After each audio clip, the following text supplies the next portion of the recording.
آپ کا شکریہ، میں آپ کا شکریہ ادا کرتا ہوں۔ یہ شکر جو ہے در حقیقت یہ فطرت کی صحت کی علامت ہے۔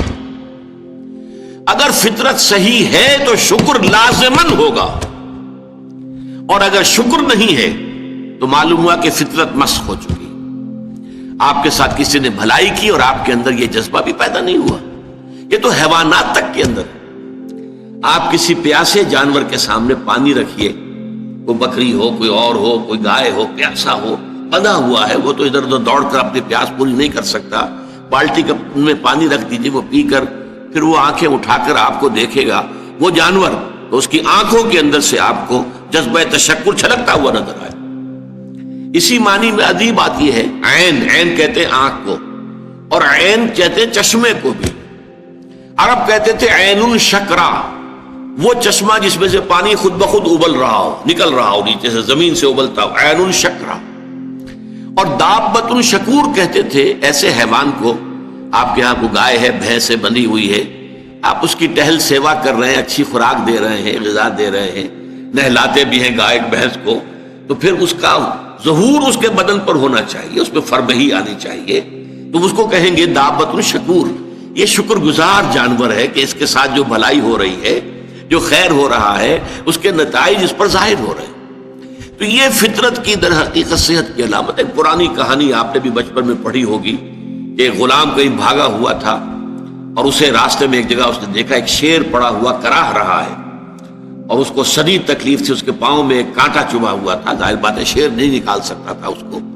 اس غلام نے اس کا کانٹا نکال دیا، اس شیر نے صرف اسے سونگھا اور چلا گیا۔ اس کے بعد وہ غلام پکڑا گیا، اور جیسے کہ ہوتا تھا رومن اور گریک دور میں کہ بھاگا ہوا غلام جب پکڑا جاتا تھا تو پھر شیروں سے پھڑواتے تھے اس کو، ان کے جو بڑے وہ ہوتے تھے، یہ اسٹیڈیمز بنے ہوئے ہوتے تھے، اس میں آ کر جو ہے اس غلام کو چھوڑ دیا، اور پھر بھوکا شیر جو ہے وہ پنجرے میں سے نکالا تاکہ وہ اس کو بھمبوڑے اور ختم کرے۔ تو اس نوجوان کو، اس غلام کو بھی پھینکا گیا۔ اس کے بعد جو شیر کا پنجرا کھولا تو شیر آیا، اس نے سونگا اور اس کو چھوڑ کر علیحدہ بیٹھ گیا۔ لوگ حیران ہوئے، معلوم ہے یہ وہی شیر تھا کہ جس کے پاؤں سے کانٹا نکالا تھا اس غلام نے، جبکہ وہ بھاگا پھر رہا تھا، چھپتا پھر رہا تھا جنگلوں میں۔ بہرحال یہ شے سمجھ لیجئے کہ شکر جو ہے در حقیقت یہ فطرت کی صحت کی علامت ہے۔ یہاں تک فرمایا حضور نے من لم یشکر الناس لا یشکر اللہ۔ یہ شکر ایسی شے ہے جو انسانوں کا شکر گزار نہیں ہے، وہ کبھی اللہ کا شکر گزار بھی نہیں ہو سکتا۔ فطرت مسخ ہو چکی ہے، کسی نے آپ کے ساتھ بھلائی کی اور آپ کے اندر سے وہ جذبہ تشکر ابھرا ہی نہیں، معلوم ہوا فطرت کے سوتے خشک ہو چکے ہیں۔ وہ کنواں جس کے اندر لانے والے پانی کے سوتے خشک ہو چکے ہیں، پانی کہاں رہے گا اس میں، تو خالی کنواں ہے۔ تمہاری بھی فطرت جو ہے خالی ہو چکی ہے، اور تمہارے اندر وہ جو جذبہ تشکر موجود نہیں ہے، تو گویا کہ فطرت کے سوتے خشک ہو چکے ہیں۔ اب اصل بات کیا ہے؟ اس فطرت کے بعد اصل منعم کو پہچاننا۔ اب دیکھیے، اس کو بھی ذرا غور سے سنیے میری بات کو۔ بچپن میں ہر بچہ یہ سمجھتا ہے کہ میرے حفاظت کرنے والے، میری ضروریات پوری کرنے والے، میری تکلیف پر تڑپ اٹھنے والے میرے والدین ہیں۔ اس سے آگے کا اسے بھی پتہ نہیں ہے، احساس نہیں ہے۔ لہذا جذبہ شکر جو ہے وہ والدین کی ذات کے ساتھ مرتکز ہو جاتا ہے۔ اس سے ذرا آگے بڑھا، معلوم نہیں میرا کنبہ ہے، میرے چچا ہیں، میرے ماموں ہیں، میرے فلاں ہیں، میرے کنبے قبیلے کے لوگ ہیں، میری قوم ہے، میرا وطن ہے، یہ سب در حقیقت میرے محافظ بھی ہیں، میرے مددگار بھی ہیں، اور میری ضرورتیں پوری کرتے ہیں۔ یہ جذبہ تشکر اب پھیل رہا ہے والدین سے، اپنے خاندان، قبیلے، قوم۔ اس کے بعد محسوس ہوتا ہے، یہ سائنس کی انتہا ہے کہ یہ سارے عناصر فطرت مجھے پال رہے ہیں۔ سورج کی حرارت نہ ہو تو فصلیں کیسے پکے، سورج کی حرارت نہ ہو تو یہ ہوا، یہ بادل کیسے اٹھے، سمندروں سے بخارات، ہوائیں نہ چلیں تو یہ کیسے جو ہے بادل یہاں تک آئیں اور بارش برسے، اور پھر میرے لیے گندم جو ہے وہ پیدا ہو۔ یہ تو کائنات پوری مجھے پال رہی ہے، اور اس میں سب سے بڑی شے جو ہے، یہ سائنس کا یوں سمجھ لیجیے کمال ہے، سب سے بڑی شے سورج ہے۔ اس لیے کہ یہ بھی کہنا ہے کہ زمین سورج ہی سے ٹوٹا ہوا ایک ٹکڑا ہے، اسی سے سپلنٹر ایک علیحدہ ہوا اور اس کے گرد گھومنا شروع کر دیا۔ واللہ عالم، یہ علیحدہ بحث ہے، یہ کاسمولوجی کی بحث ہے۔ لیکن یہ ہے کہ بہرحال ہم جانتے ہیں یہ شکر کا جذبہ پھر آ کر مرتکز ہوتا ہے یہ تمام مظاہر فطرت کے اوپر۔ اب اس کے بعد صرف ایک چھلانگ لگانے کی ضرورت ہے، وہ چھلانگ جو حضرت ابراہیم نے لگائی تھی۔ سورہ انعام میں ذکر ہے، انہوں نے ایک تارے کو دیکھا تو کہا اچھا شاید یہ میرا رب ہے۔ جب وہ ڈوب گیا، غروب ہو گیا، تو نہیں میں تو غروب ہونے والے کو تو رب نہیں مان سکتا۔ پھر چاند کو دیکھا، وہ بڑا روشن تھا، بہت بڑا تھا، اچھا یہ رب ہے۔ جب وہ بھی ڈوب گیا، کہا نہیں اگر میرے رب نے مجھے ہدایت نہ دی۔ پھر دیکھا سورج کو، ھذا اکبر ھذا ربی ھذا اکبر، فلما افلت، جب وہ بھی غروب ہو گیا تو پھر اس کے بعد جو چھلانگ لگائی انہوں نے کیا، انی وجہت وجہی للذی فطر السماوات والارض حنیفا، میں نے اب اپنا رخ کر لیا ہے، اپنا چہرہ کر لیا ہے رخ پر اس ذات کے جس نے آسمانوں اور زمین کو پیدا کیا ہے، جو سورج اور چاند اور ستاروں کا پیدا کرنے والا ہے، حنیفا یکسو ہو کر، وما انا من المشرکین، اور میں ہرگز مشرکوں میں سے نہیں ہوں۔ یہ ہے عقل کی آخری چھلانگ۔ سورج بھی ایک نظام میں جکڑا ہوا ہے، کسی اور نے اس کا نظام بنایا ہے، اس کی حیثیت کچھ ہے ہی نہیں۔ اس پوری کائنات کی وسعت اور پہنائی میں یہ جو خورشید منور ہے یہ کیا ہے؟ یہ ایک ذرے کے مانند ہے، پوری کائنات کی billions and billions of galaxies, اور ہر گیلیکسیز میں billions and billions of stars. اندازہ تو کیجئے، اس کی وسعت کا کوئی تصور ممکن ہے؟ انسان کو چکر آتا ہے۔ یہ تمام جو ہے اعداد و شمار جو یہ آتے ہیں ہمارے سامنے ایسٹرونومی میں، چکر آتا ہے۔ سورج کی کیا حیثیت ہے؟ ہاں ایک ہستی ہے کہ جس نے ان سب کو جکڑا ہوا ہے، جس کے نظام میں ہے، جس کے قانون کے اندر یہ جکڑے ہوئے ہیں، بحسبان، یہ ایک حساب کے ساتھ چل رہے ہیں، اور حساب کسی نے معین کیا ہوا۔ یہ ہے در حقیقت عقل کا کام، یعنی فطرت کی سلامتی، جذبہ تشکر۔ شکر کس کا؟ سب سے بڑی بات اللہ کا شکر۔ ایک بات اور نوٹ کر لیجئے، یہی جذبہ تشکر ہے جو پھر عبادت کی شکل اختیار کرتا ہے۔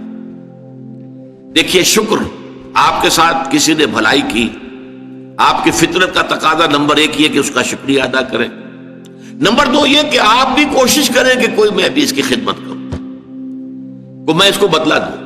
هل جزاء الاحسان الا الاحسان، بھلائی کا بدلہ سوائے بھلائی کے اور کیا ہو سکتا ہے؟ لیکن فرض کیجئے کہ وہ ہستی اتنی بلند و بالا ہو، والدین کی آپ کچھ نہ کچھ خدمت کر کے کچھ کسی درجے میں، جو انہوں نے بچپن میں پالا پوسا تھا، کسی درجے میں آپ اس کا جواب، اس کا بدلہ دے سکتے۔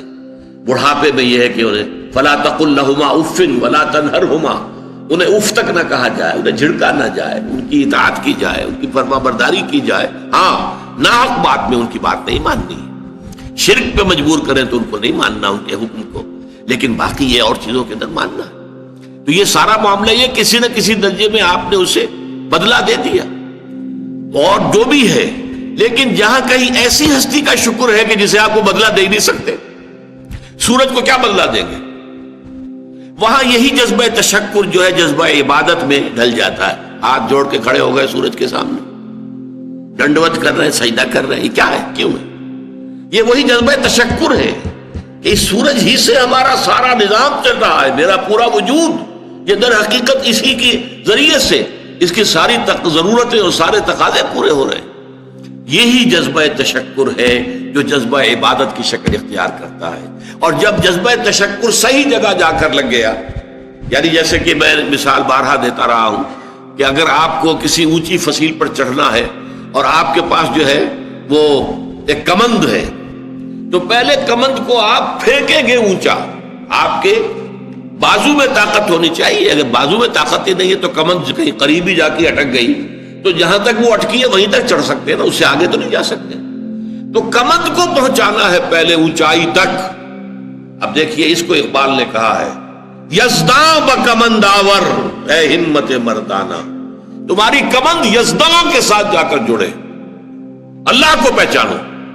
تمہاری عقل کا جو ہے در حقیقت امتحان یہ ہے کہ اصل منعم حقیقی، اصل محسن حقیقی، اس کے انعامات، اس کے احسانات، اس نے تمہیں پیدا کیا، تمہاری ضرورت کی چیزیں پیدا کی۔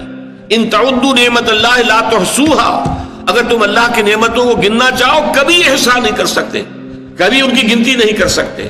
اس کے لیے تمہارا جذبہ شکر جو ہے وہ ڈھل جانا چاہیے جذبہ عبادت میں. اور یہاں اس رکوع کے اعتبار سے اس کے جو سب سے بڑا مظہر ہے وہ اب آ رہا ہے.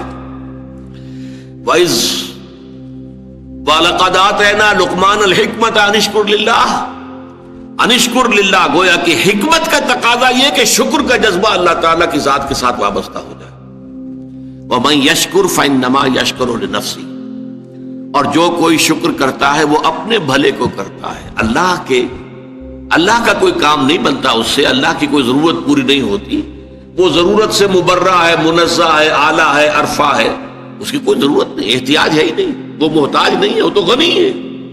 تو اس لیے فرمایا من یشکر فانما یشکر لنفسہ. لنفسہ سے مراد کیا ہے؟ اگر آپ کے اندر جذبہ شکر ہے اور وہ جذبہ تشکر جا کر ذات باری تعالیٰ کے ساتھ منسلک اور ملحق بھی ہو گیا ہے، اب آپ کی شخصیت کا ترفع ہوگا، شخصیت ابھرے گی، شخصیت اپچے گی، شخصیت کی ترقی ہوگی، شخصیت میں ترفع پیدا ہوگا، بلندی آئے گی. تعمیر سیرت جسے کہتے ہیں، جسے اقبال تعمیر خودی کہتا ہے. صحیح معنی میں واقعتاً آپ ایک ایسے انسان بن سکیں گے کہ جن کے بارے میں قرآن نے کہا ہے کہ وَلَقَدْ خَلَقْنَا الْإِنسَانَ فِي أَحْسَنِ تَقْوِيمٍ. ہم نے انسان کو بہترین حساب پر پیدا کیا. وہ انسان بننے کے لیے ضروری ہے کہ آپ کی فطرت سلیم ہو اور عقل سلیم. فطرت سلیمہ جذبہ تشکر موجود ہو، عقل سلیم اصل محسن کو پہچان لے، اصل منعم کو پہچان لے، اور یہ منسلک ہو جائے پہ جذبہ تشکر ذات باری تعالیٰ کے ساتھ. تو اس کا بھلا تمہیں کو پہنچے گا، تمہاری شخصیت کی تعمیر ہوگی، تمہاری خودی جو ہے وہ پختہ ہوگی، مضبوط ہوگی، تمہاری اپنی سیرت و کردار جو ہے اس کی نشو و نما ہوگی. وَمَن يَشْكُرْ فَإِنَّمَا يَشْكُرُ لِنَفْسِهِ وَمَن كَفَرَ. اور جو کفر کرے فَإِنَّ اللَّهَ غَنِيٌّ حَمِيدٌ. تو اللہ تو غنی ہے اور حمید ہے.